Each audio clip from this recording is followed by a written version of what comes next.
Les objectifs qu'on va recouvrir aujourd'hui sont les suivants. Cinquièmement, nommer un alkane à chaîne ramifiée et un dérivé halogéné selon l'UICPA. Le sixième objectif, c'est de définir une isomérie de structure et à la fin, on va reconnaître la réaction de combustion et de substitution d'un alkane. Maintenant, comment donne-t-on le nom à un alkane à chaîne ramifiée, ou bien on dit qu'on va donner le nom systématique de l'alkane, ou bien la nomenclature de l'alkane, selon l'UICPA. Tout d'abord, il y a plusieurs étapes à suivre.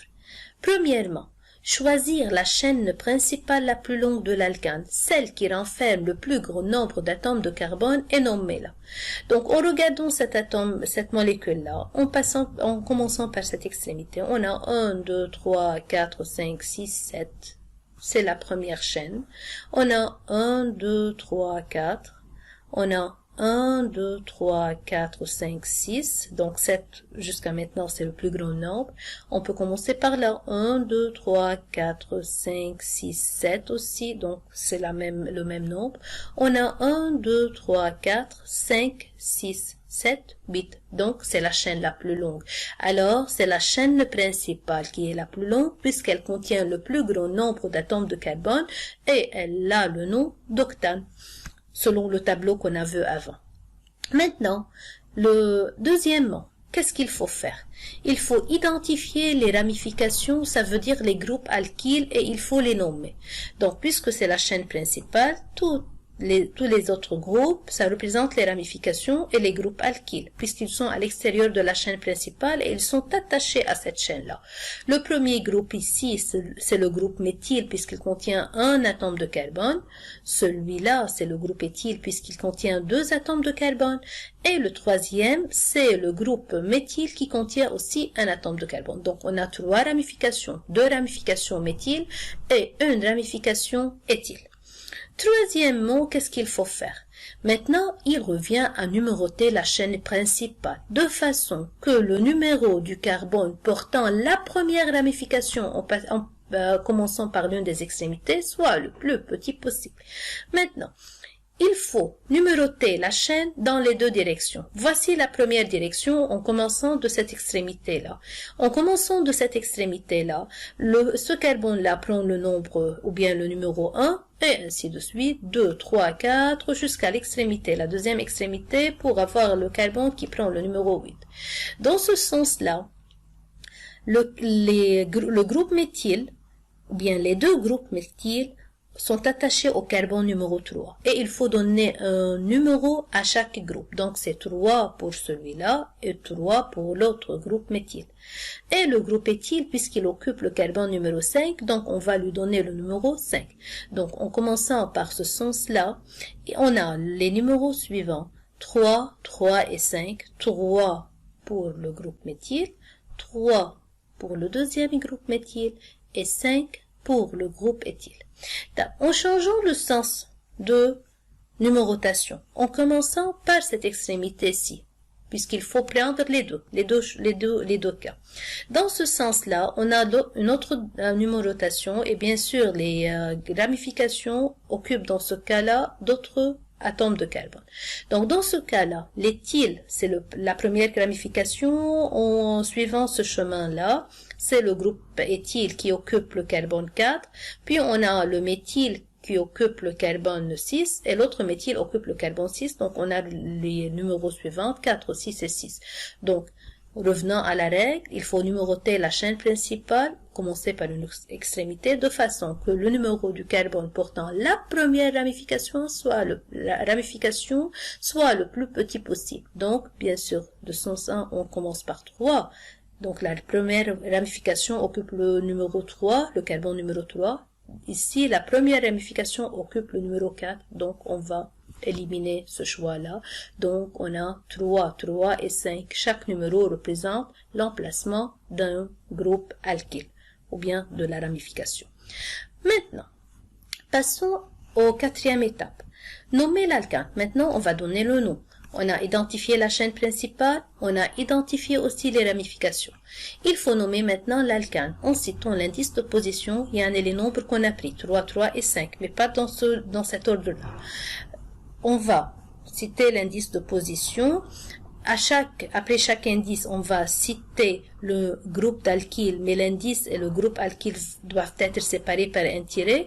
Et à la fin, on va donner le nom de la chaîne principale. Donc, le nom de la chaîne principale vient à la fin de la nomenclature de l'alkane ramifié, mais le groupe éthyle ou bien le groupe alkyle et la chaîne principale, le nom de la chaîne principale ne sont pas séparés par un espace et on va éliminer la lettre E du nom du groupe alkyle. On va voir comment. Mais avant de donner le nom, finalement, il faut noter deux remarques. Premièrement, si on a des ramifications différentes, comme le cas qu'on a traité avant, on a éthyle et méthyle, si vous vous souvenez. Il faut nommer en premier le groupe de ramifications dont le nom commence par une lettre qui vient avant selon l'ordre alphabétique. Ça veut dire quoi? On a éthyle et méthyle, et on sait bien que E vient avant la lettre M dans l'ordre alphabétique. Donc, il faut nommer, dans le nom, il faut nommer premièrement le groupe éthyle, puis le groupe méthyle. Et nommer les autres en suivant l'ordre alphabétique. Donc, si on a propyle, méthyle et éthyle, on commence par l'éthyle, puis après par le méthyle, et à la fin par le groupe propyle, puisqu'ils viennent dans cet ordre, dans l'ordre alphabétique.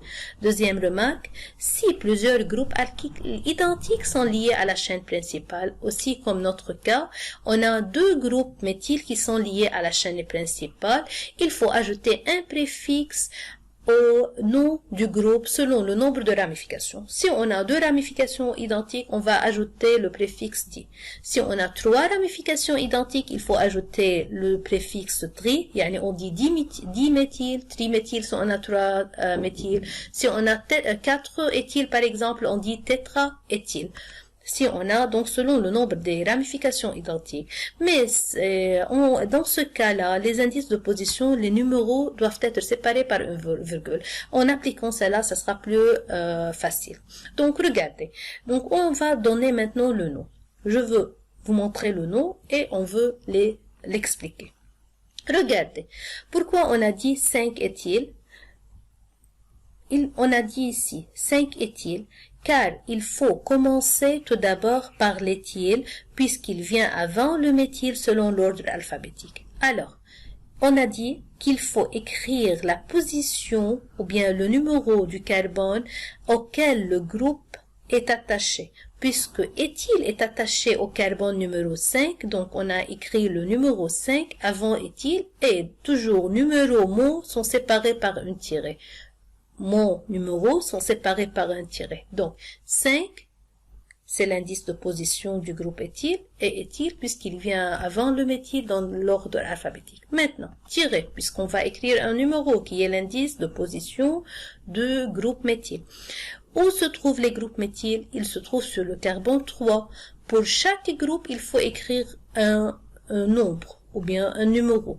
3, puisque c'est le même groupe, on ne dit pas 3 méthyle, c'est le même groupe, on a dit qu'il faut ajouter un préfixe 10, puisqu'on a 2, 3, virgule, les numéros sont séparés par une virgule, tiret, puisqu'on a un numéro mot, 3, diméthyle, et à la fin, le nom de la chaîne principale, on enlève la lettre E ici, qui était ici, et il n'y a pas d'espace entre le nom du groupe alkyle, et là, le nom de la chaîne principale.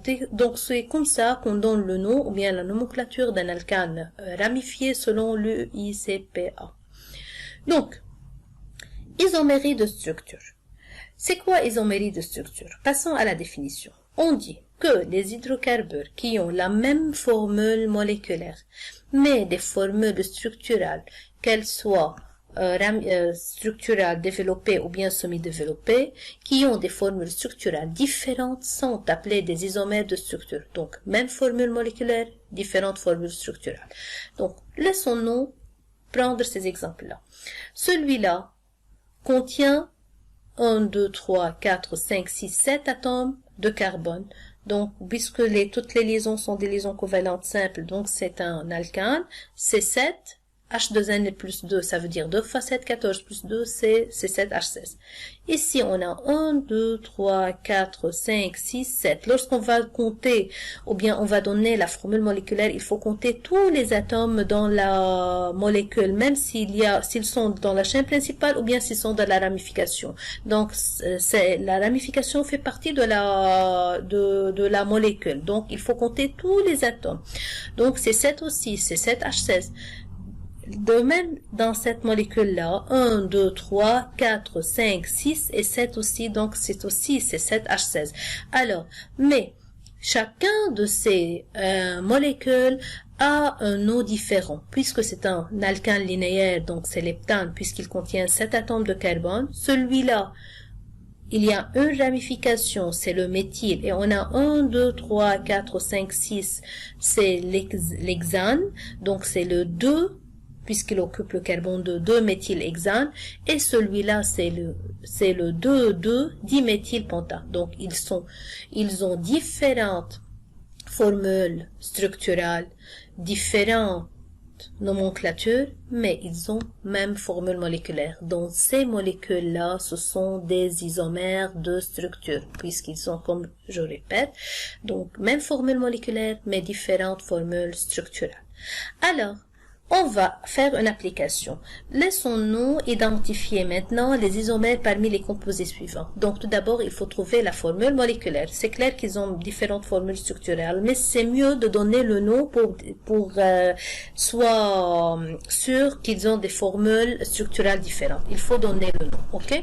Donc, maintenant, il y a ici 5 atomes de carbone, donc c'est 5H12. Ici, il y a 6 atomes de carbone, c'est 6H14.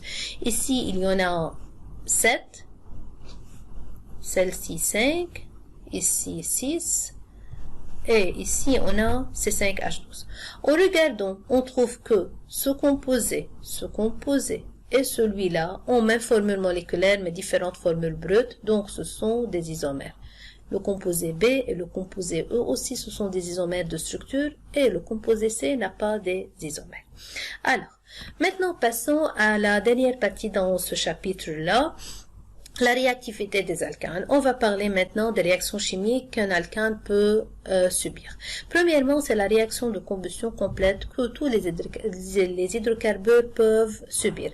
C'est quoi une réaction de combustion complète, comme vous savez? Donc, quand les hydrocarbures réagissent avec un excès de dioxygène, ils produisent de dioxyde de carbone et de l'eau. Dans ce cas-là, on parle de combustion complète. Cette réaction se passe selon l'équation suivante. C'est une équation générale puisqu'on a utilisé la formule générale de l'alcane, et bien sûr elle soit équilibrée. C'est une réaction exothermique puisqu'elle produit de la chaleur. Donc c'est aussi à retenir par cœur. Maintenant, en passant au deuxième type de réaction, c'est une réaction un tout petit peu nouveau, la réaction de substitution. Comme son nom indique, substituer, ça veut dire enlever, le placer, enlever quelque chose et le placer par une autre chose. Qu'est-ce qu'il faut enlever de l'alcane et par quoi il faut le replacer? Donc, c'est quoi? Quand un halogène et un alcane sont exposés à la lumière diffuse, donc sans lumière diffuse ou bien lumière solaire, cette réaction ne peut pas avoir lieu.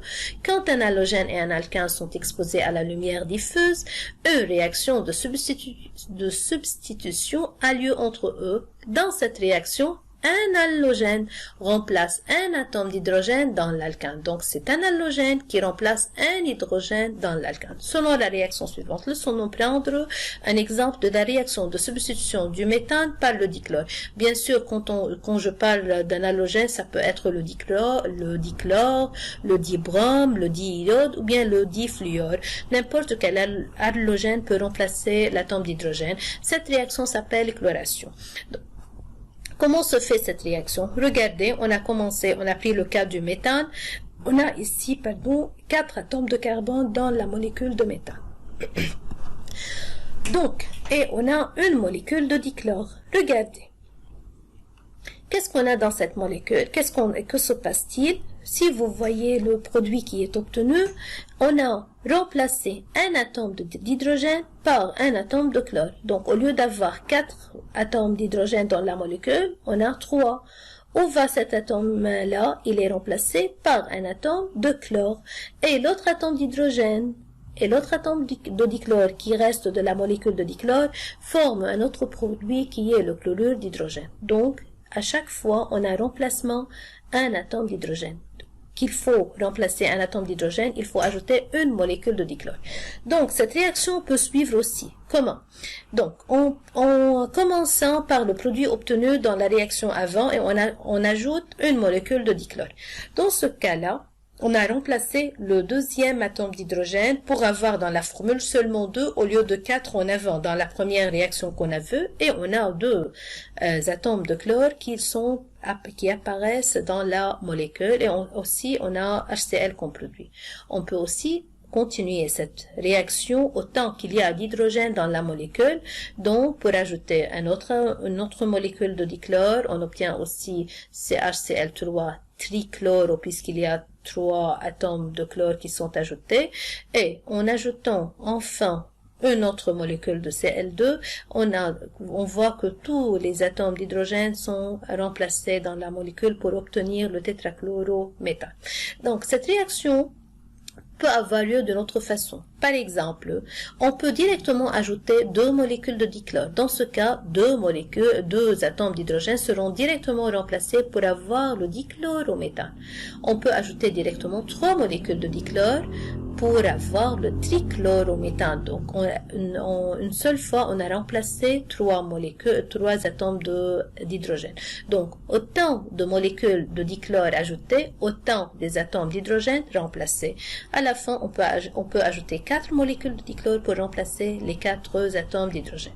Donc, les produits obtenus appartiennent à une classe des composés organiques. Bien sûr, ce sont pas des hydrocarbures puisqu'ils contiennent des halogènes. Sont appelés dérivés halogénés d'un alcane puisqu'elles dérivent d'un alcane. Comment ils dérivent d'un alcane? En remplaçant un hydrogène par au moins un halogène. Donc, ça peut être 2, comme on a dit avant, autant qu'il y a des atomes d'hydrogène. Le nom d'un dérivé obtenu est donné de la même façon utilisée dans le cas d'un alcane ramifié. Donc, les mêmes étapes qu'on a suivies pour donner le nom d'un alcane ramifié sont suivies pour donner le nom d'un dérivé halogéné. Mais comment on nomme les ramifications, puisque les halogènes sont considérés comme des ramifications, puisque la chaîne principale est formée seulement des atomes de carbone. Toutes les autres additions, ou bien qui sont ajoutées, sont des ramifications. Alors, si on a ajouté un atome de brome, donc c'est le bromo. Si un atome de chlore, c'est le chloro, iode, iodo, fluor, fluoro. Donc, prenons l'exemple suivant. La chaîne principale, c'est la suivante, puisqu'elle contient 4 atomes de carbone. Elle contient pas, c'est une chaîne linéaire, celle-ci, seulement la chaîne principale. Donc, c'est le butane, puisqu'elle contient 4 atomes de carbone. Donc, maintenant, les ramifications sont le chlore, le brome et le chlore ici. En commençant de cette extrémité, il faut numéroter la chaîne. Donc, 1, 2, chlore sur 2, et on a ici, sur le 3e atome de carbone, chlore et brome. Donc, on a 2, 3 pour le chlore sur l'atome 3 et 3. On va choisir maintenant le sens qui donne la ramification, le nombre de carbone le plus court, le numéro le plus petit. Maintenant, ici, en commençant de cette extrémité, donc on a ici, comme je viens de dire, 2, 3, 3, chaque numéro pour une ramification. En commençant de cette extrémité, on a sur le carbone 2 ramifications. Donc 2 et 2. Un numéro pour chaque ramification et 3. Donc on a 2, 3, 3 dans ce sens et 2, 2, 3 dans ce sens. Bien sûr, on va prendre ce sens-là. Donc le nom sera, on va nommer bien sûr le brome avant le chlore puisque la lettre B vient avant la lettre C dans l'ordre alphabétique. Et le nom de cet atome, de cette molécule sera le 2-bromo. Tiré, n'oubliez pas le tiret entre le numéro et le nom. Puis après, on a tiré 2, 3, puisqu'on a deux numéros, on a la même ramification, mais qui est répétée deux fois, c'est 10, 2,3, le dichlorobutane. Et merci bien pour votre attention. S'il vous plaît, si ces numéros sont à travailler dans vos livres, et la solution de ces exercices sera uploadée après. Ce travail, c'est pour la semaine prochaine, et à la prochaine. Merci bien pour votre attention.